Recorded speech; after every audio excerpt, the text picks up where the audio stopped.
This is 7 National News, and in our top story. His Highness Sheikh Amr bin Hamad Al Nuaimi, the Crown Prince of Ajman and Chairman of the Ajman Executive Council, has issued Decree No. 2 for 2015 to conduct a general census of the population, housing and facilities in the Emirate for 2016, in line with the Ajman Vision of 2021. The General Secretariat of the Executive Council will be tasked with the follow-up of the implementation of plans and policies related to the main census and assessment, its application, and making the appropriate recommendations to the Executive Council according to best international standards. The survey is expected to provide valuable insights about Ajman and will better help authorities to cater to the needs of its population while assisting in the forward development of the Emirates' infrastructure and services.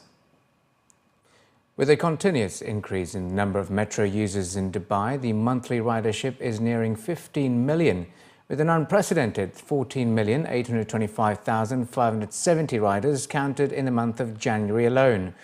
Dubai's Roads and Transport Authority also revealed the passenger numbers of Dubai Tram, which clocked 301,299 riders in the same month, with the numbers overall showing a steady growth in metro passengers. During the same month last year, 13,508,247 riders were counted on both the red and the green lines, indicating a nearly 10% year-on-year increase. Deira city centre has remained the busiest station, attracting 641,663 riders in January this year. Burj Khalifa at Dubai Mall ranked second with 629,861 riders, with the total number of passengers on the red line recorded at 9,468,963. On the green line, Al Fahidi was the busiest station, serving about 593,850 riders, while Baniyas station counted 562,627 passengers. The total number of riders on the green line was 5,356,607. On Dubai Tram, Dubai Marina Station ranked most popular, serving about 77,807 riders, which was followed by the JLT station, used by 38,230 riders. And as we reported yesterday, newly released figures from the Traffic and Patrols Directorate at Abu Dhabi Police showed a significant improvement in the levels of traffic safety in Abu Dhabi in 2014. While the total amount of accident fatalities was on the decline, the figures also revealed interesting statistics about the days and times that most accidents occurred.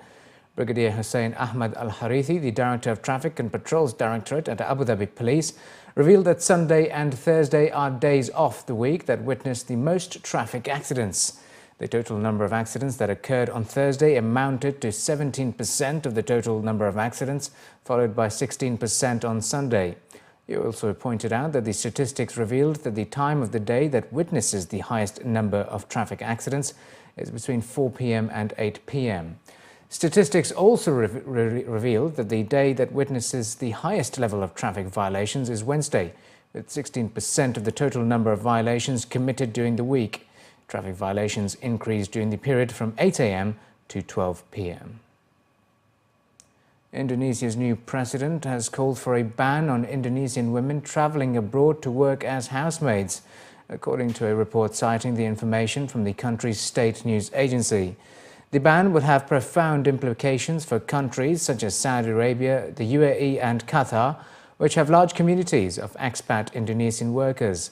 According to the report, President Joko Widodo, who took office in October, said the practice lowered self-esteem and dignity, with the Indonesian president reportedly asking the country's manpower minister to set a target and formulate a clear roadmap to ensure that it stops sending domestic workers abroad. The move would ultimately have an effect on hundreds of thousands of Indonesians working in Gulf states, mostly as domestic workers. Corporate social responsibility has evolved to become a fundamental aspect of business strategies for both small and large enterprises. That's according to the organizers of the Arabia CSR Awards, which has begun accepting applications for the 8th edition. At a press conference, Habib Al-Marashi, who is also the chairperson of the Emirates Environmental Group, announced the launch of the 8th cycle of the Arabia CSR Awards. Speaking at a press conference, Al-Marashi, together with some of the last year's winners, stated that CSR is an essential element of a successful business model, which is becoming increasingly popular in the Arab region. Organisers announced that the deadline for all online applications is the 30th of June and that the jury will announce the final winners on the 28th of October during the CSR Forum. According to Al-Marashi, the awards are a homegrown product and act as a recognition platform to identify the champions who are actively supporting the community. The awards will be presented across 9 categories, which also includes 3 additional sectors of companies involved in the energy sector, financial services and social services. After completing the online questionnaire, organisers further announced that the applications will be assessed on their social performance, sustainability reports, as well as stakeholder engagement. The award is built on, of course, international criteria, taking into consideration the principles of the UN Global Compact, taking the criteria that is set for GRI, Global Reporting Initiative, and taking EFQM. So we have really scouted the global scene and taken the best out of everywhere, brought it together, homogenized it, and work on it to be very, very relevant to our region and to have the identity and to take into the cultural perspective very, very strongly in. And of course, the benchmarking will be set against these international standards, and we don't worry. From the quality that we have seen in the previous year, we know that organizations are right on track and they can stand proudly on the global scene, and any winning entity that has been winning in the last 7 cycles can be a best practice. You put them in any part of the world, and that fact we are very proud of. Among the winners of last year included a new consulting company called Engage Me, and was rewarded under the category for small enterprise. According to their founder, although CSR initiatives incur costs and are time-consuming, particularly for a small firm, they also increase employee motivation. From an involvement perspective and from a business sense perspective, it makes total sense. I mean, from 2 perspectives for us. One is employees want to work for companies that are making a proactive difference in the community, that are socially responsible. You feel proud working for an organization like that, and you'll end up attracting the best talent to your company. And then from a business sense perspective, it just makes good business sense. And a simple example that we had yesterday was a multinational company wants to work with us. They will only work with us if we've got solid, sustainable CSR practices in place, because that's what they need. So we need to make sure that we're up there as well and we can match what their expectations are. The Dar al-Bar Society, with the help of philanthropists, is set to arrange a free Umrah land trip for 87 low-income people, already shortlisted for the religious tour. The second edition of the scheme is to be run by the Zakat and Seasonal Projects Department and the Society, and is only open to those who have not performed Hajj or Umrah. 214 people took part in the first free tour that was organised last year, which also included a number of lectures that were held to develop the participants' awareness about Umrah, particularly the new Muslims. Hisham Al-Zahrani, the head of the Zakat and Seasonal Projects Department at Dar al-Bar, said that the society spares no effort to bring happiness to poor people and help them enjoy these well-organised trips. The 35-year-old charity association run by the Dubai government has stated that it plans to run more free Umrah trips for poor and low-income people and provide them with all facilities needed for the spiritual trip. And finally, in the bulletin, around 120 school students flocked over to the Emirates' Mamzar beach for a clean-up campaign as part of their efforts of protecting the marine environment.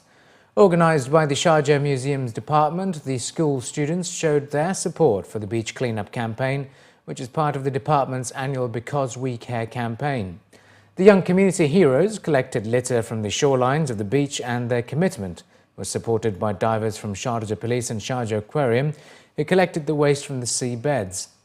According to the organisers, the campaign aims to highlight the importance of protecting the marine environment and spread awareness about the danger that general waste possesses for the marine life.